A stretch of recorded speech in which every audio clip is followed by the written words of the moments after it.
Hi, my name is Natalie Velasco. I am a double runner. I graduated from CSUB with my Bachelor's of Arts in Criminal Justice in 2020. I also earned a Master of Public Administration here in 2022. I am currently a Staff Services Manager 1 with the California Department of Corrections and Rehabilitation, otherwise known as CDCR. Hi Natalie, why did you choose CSUB for your undergrad? I chose CSUB for two reasons. One, because it's affordable, but also because I had no idea what I wanted to do. As an undergrad, I came to undergrad straight from high school, and of course when you're in high school, you really don't have an idea of what you want to do. And I felt like because CSUB was local and because it was affordable, it was going to give me the opportunity to explore different avenues without me incurring too much debt and also time loss. What key experiences did you experience as an undergrad? For undergrad, I think the biggest experience that I had was being able to find what I wanted to do. I selected criminal justice as my major because I was interested in it, but I really had no idea of what I wanted to do.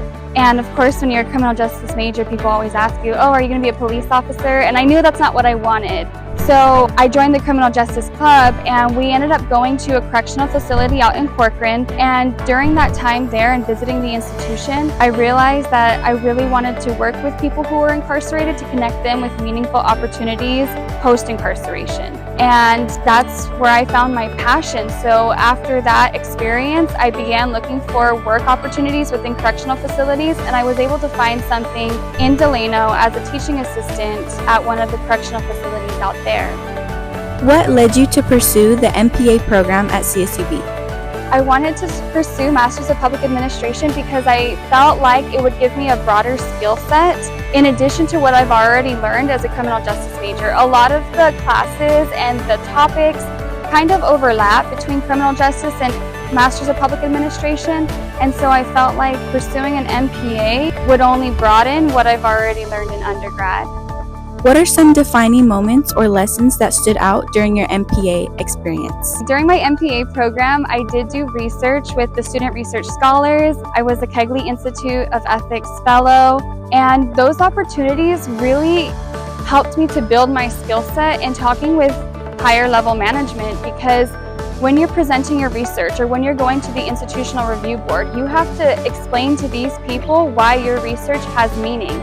And they're not always going to understand. And I think that benefited me, probably one of the best skills I could have gotten, because in the work that I do now, you're speaking with high-level management and you're explaining to them why issues are coming up and how to correct them. And I think that the skills that I've learned throughout my MPA program, but in addition to those extracurricular research projects that I took on, really helped to build that.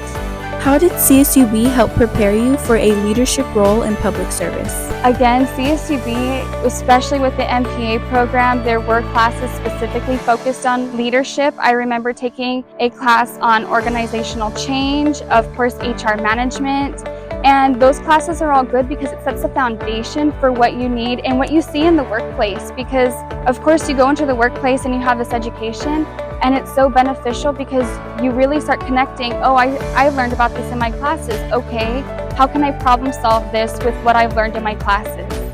Tell us about your current role. So I still work for CDCR. I'm a staff services manager, and it's kind of a deceptive title because I don't technically manage anybody. What I do is I process equal employment opportunity discrimination complaints that are sent to us by staff members at any of the institutions within the Central Valley. So we cover about 13 institutions. And in my role, I receive these discrimination complaints that are submitted by staff, and then I do an investigation. I collect witness statements, I review FMLA paperwork if it's FMLA related. Of course, I gather any relevant information that can help me to determine whether or not there is a potential EEO violation associated with this complaint. And once I've gathered all that information, I make recommendations to the hiring authorities based on what I found and how we can correct this issue to prevent future potential violations. What advice would you give to current students? I would tell any student to take advantage of all the opportunities that CSUB has to offer, because there's so many. I think the benefit of it being a small school is that there are a lot of projects, a lot of research opportunities that people may not know about, because it's also a commuter campus, so people come to campus and then they leave. But if you just take a few minutes, see what is available to you, I think it would be beneficial for you to immerse yourself in that experience just because it'll look good on your resume, it'll build those soft skills that our employers are looking for, and it'll build your confidence as well. Did you use any CC resources? If so, how did they help you achieve your goal? I did. I used Handshake, and I would submit my resumes to CC through there, and I would receive feedback that was very useful to me when I was looking for jobs within the public sector. I also used the JCPenney Suit Up events because that's where I found this jacket, and it's a great opportunity for us to find professional attire for an affordable cost. Any final thoughts or messages you would like to share?